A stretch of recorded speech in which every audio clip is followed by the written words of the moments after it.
Welcome to the Maihi Māori Strategy, a new Te Reo Māori strategy developed by and for iwi, Māori and Te Reo Māori communities. Te Mātāwai gathered feedback nationwide, and this informed the development of the Maihi Māori.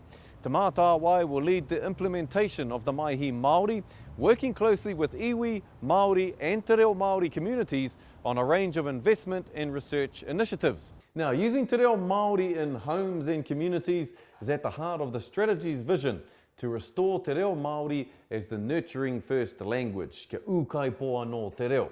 There are two outcomes that focus on the restoration of Te Reo Māori in the home, tuakiri and whakatipuranga.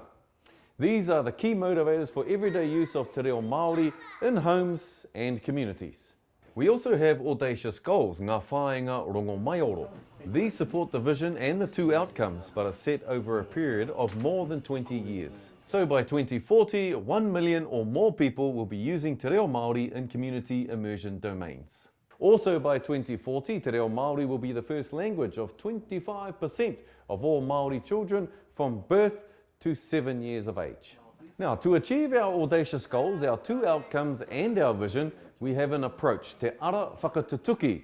We will increase immersion opportunities and learn how to integrate Te Reo Māori into everyday life, through language revitalisation planning and through the creation of language immersion environments. We know, however, that our experiences with Te Reo Māori are not the same for everyone. We learn differently, we understand things differently, and so our approach to engaging with the language is different. The Maihi Māori recognises this using 3 pou, or stages of development, to ensure all these varying experiences are catered for. Pou kai awha. I am new to using Te Reo Māori and not sure how to become involved. Pou tokomanua. I am familiar and experienced with Te Reo Māori, but need some ongoing support to assist my growth with Te Reo Māori. And pou tuarongo. I am using Te Reo Māori in every way and every day, especially within my home and my communities. So now we know where we're at.